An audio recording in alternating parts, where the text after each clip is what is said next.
The moment you drive a new car off the lot, you lose more money than most people make in 3 months of work. Not over time, not gradually. In the first mile, the single mile between the dealership and the road outside costs you somewhere between $3,000 and $5,000, depending on the car.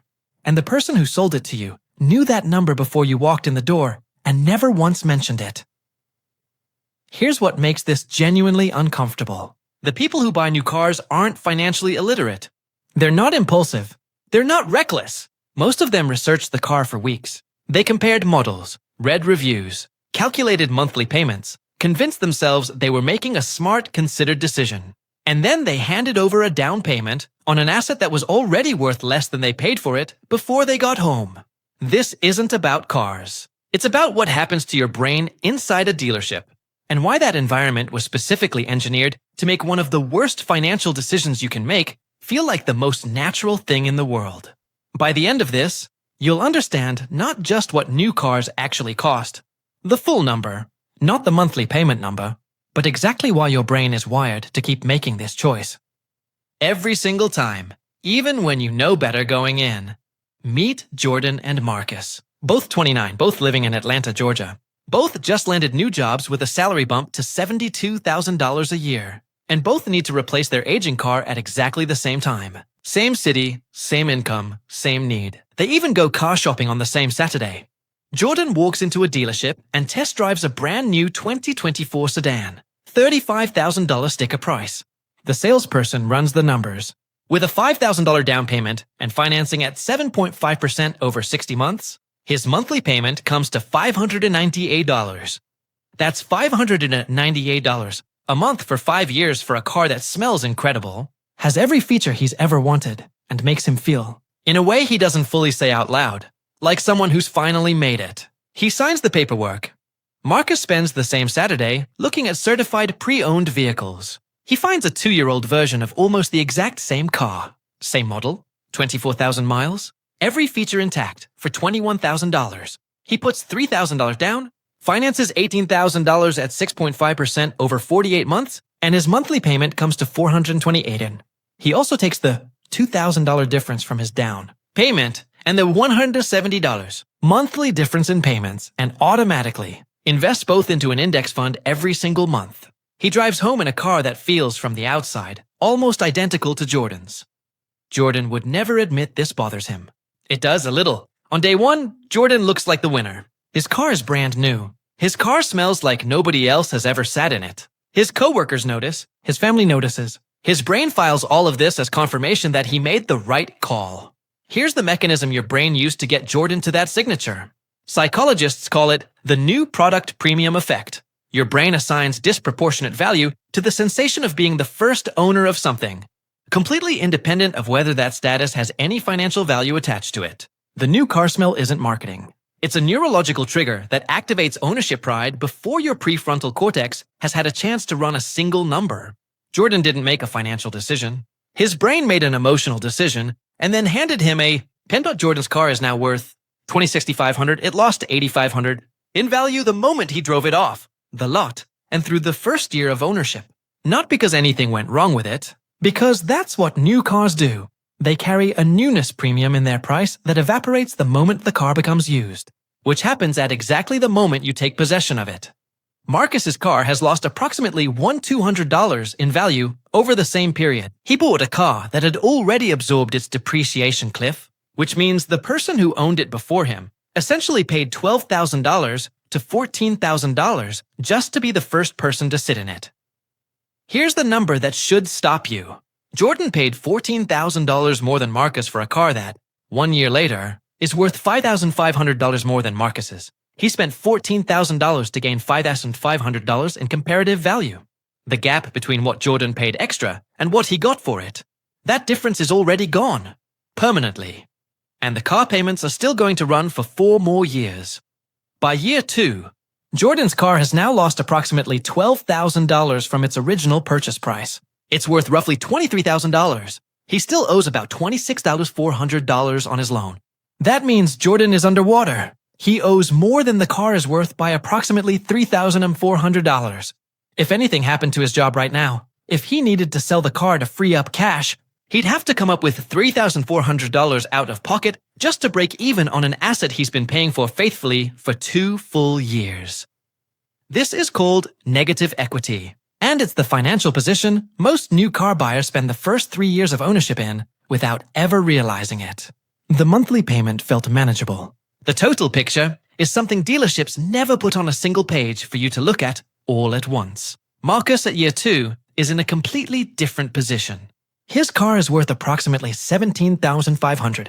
He owes approximately $10,800 on his loan. He has positive equity of $6,700, meaning if he sold the car today, he'd walk away with money in his pocket. He's been investing $170 a month in his index fund the entire time. That fund, at roughly 9% average annual return, now has approximately $4,400 in it.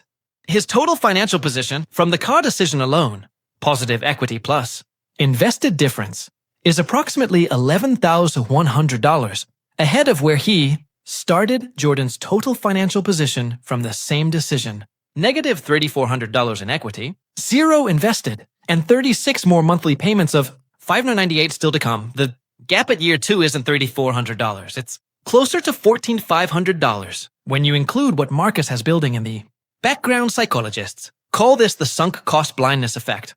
Once someone has committed significant money to a decision, their brain becomes progressively less able to evaluate that decision objectively, because acknowledging the mistake would require accepting that the money already spent is genuinely gone. Jordan doesn't think about depreciation anymore. He thinks about his car payment and his car as 2 separate things, because merging them into a single honest number would be too uncomfortable to sit with. The dealership knew this would happen. The monthly payment model exists specifically to separate the total cost of the decision from the moment of the decision, so your brain never has to process both simultaneously. By year 3, Jordan's car has stabilized in value at approximately $19,500. His remaining loan balance sits at about $18,600. He's finally crossed into positive equity, barely, by about $900. For the first time in 3 years of payments, if Jordan sold his car today, he'd walk away with less than $1,000. 3 years of 598 monthly payments, totaling $21,528 paid to the bank, to accumulate $900 in equity on an asset that's now worth $15,500 less than he paid for it on day 1. Marcus at year 3 has paid off more than half his loan. His car is worth approximately $15,800. He owes approximately $6,200. His equity is $9,600. His index fund has grown to approximately $7,200. His combined financial position from one car decision, $16,800 ahead, side by side. Year 3, Jordan has $900 in car equity and nothing invested from this decision. Marcus has $9,600 in car equity and $7,200 growing in an index fund. The gap is $16,700 from one decision on one Saturday about a car they both needed equally. Your brain cannot naturally process the compounding effect of a decision this early in the timeline. Behavioral economists call this hyperbolic discounting. Your brain dramatically overweights the immediate emotional payoff of a decision and dramatically underweights the long-term financial consequences. Not because you're irrational, but because your brain evolved to prioritize immediate outcomes over abstract future math. Jordan's brain correctly identified that a new car would feel better immediately. It completely failed to process what that feeling would cost over 60 months. Here's the hidden truth that explains why this exact pattern plays out millions of times every year across every income bracket in every country that sells new cars. And it goes deeper than depreciation math. A car is the most publicly visible financial decision most people make. Your house is mostly hidden behind a door. Your investment account is completely invisible. Your savings rate is something only you know. But your car sits in your driveway, drives down streets where people can see it, parks in lots where coworkers walk past it every morning. It is, for most people, the single most socially exposed asset they own. And your brain knows this. This is called conspicuous consumption signaling. Thus, your brain evaluates purchases, not just on their utility, but on their capacity to communicate status to the people around you. And a new car communicates something a 2-year-old car of the same model simply cannot, regardless of whether anyone consciously notices the difference. The new car says, I am doing well enough to have the newest version of this thing. The used car says nothing, which your brain interprets as saying something you'd rather it didn't. What nobody talks about is how much that signal costs per year, broken down into an actual dollar figure. Because if Jordan had seen that number on the paperwork, here is what you are paying annually for the social signal of being a new car owner, he might have made a very different decision on that Saturday. But dealerships don't show you that number, and your brain doesn't calculate it. And that combination, every single year across millions of transactions, is one of the most expensive behavioral patterns in modern personal finance. What happens at year 5 and beyond is where the math stops being uncomfortable and starts being genuinely shocking. By year 5, Jordan has made his final payment. His loan is done. He owns his car outright, a 2024 sedan, now 5 years old, worth approximately $14,500. Over 60 months, Jordan paid $598 every single month, plus his $5,000 down payment. His total out-of-pocket cost for this car, $40,180. He owns something worth $4,500. The difference between what he paid and what he owns, $26,380, is gone permanently, not invested somewhere else, not converted into anything, just gone, in exchange for the experience of driving a new car and making 60 monthly payments. Marcus made his final payment at month 48. His car, now 7 years old with moderate mileage, is worth approximately $10,200. He paid $428 a month for 4 years plus his $3,000 down payment, total out of pocket. $23,544, he owns something worth $10,200. His net cost of ownership, $13,344. But here's the number that actually matters.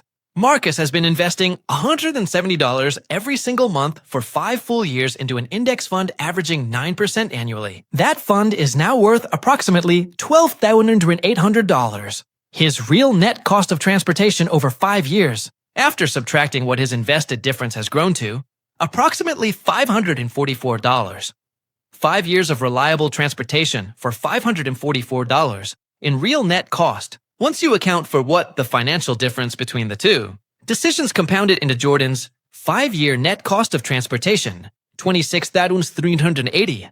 Gap between them from one car decision. Over 5 years, $25,836 now. Here's the reframe that changes how you'll think about every car purchase for the rest of your life. And it has almost nothing to do with the math you just heard. Jordan didn't buy a car. Jordan bought a feeling about himself that he needed other people to be able to see. And the reason this is so important to understand is that Jordan is not unusual, weak-willed, or financially unsophisticated. Jordan is the default human response to a purchasing environment that was specifically engineered to convert identity anxiety into a transaction. Think about what a dealership actually is. It's an environment where every sensory detail, the lighting, the smell, the leather, the salesperson's language, the test drive route, the way the financing office presents monthly payments, instead of total costs, has been refined over decades, specifically to activate your brain's identity circuitry before your financial reasoning has a chance to engage. You don't walk into a dealership and make a financial decision. You walk in, get emotionally activated by an identity trigger, and then watch your prefrontal cortex spend the next 45 minutes trying to justify a decision your limbic system already made in the first 10 minutes. This is called purchase environment priming, the deliberate design of a buying environment to activate emotional, decision-making pathways before rational evaluation can occur. Every major retail category uses versions of this. Car dealerships are simply the most sophisticated and the most expensive version most people ever encounter. And here's the part that should genuinely unsettle you. Knowing this doesn't protect you from it. Research on consumer behavior consistently shows that people who are explicitly told about dealership psychological tactics before entering still make emotionally driven decisions at nearly the same rate as people who weren't told. The knowledge doesn't override the trigger. Only changing the environment does, which means the most financially protective thing you can do before buying a car isn't researching the model. It's deciding the maximum you'll spend before you ever sit in the seat and treating that number as completely non-negotiable regardless of what happens inside the building. So what should you actually do with this? Used cars between 2 and 4 years old represent the single best value in automotive purchases for most people. The original owner absorbed the depreciation cliff. The car has a verifiable service history, and certified pre-owned programs from most major manufacturers include warranty coverage that removes the primary risk argument for buying new.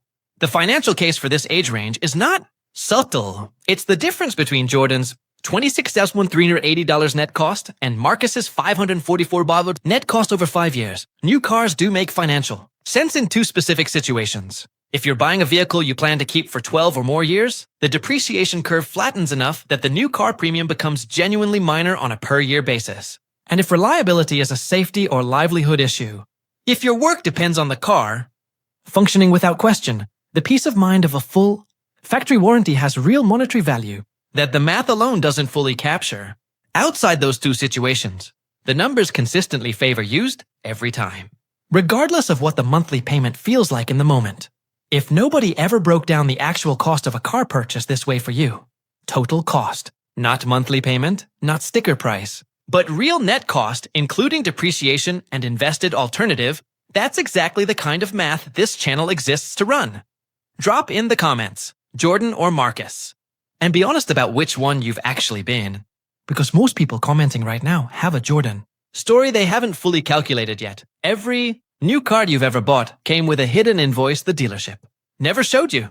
And the amount on that invoice is almost certainly the most expensive thing you've ever paid for without knowing the price.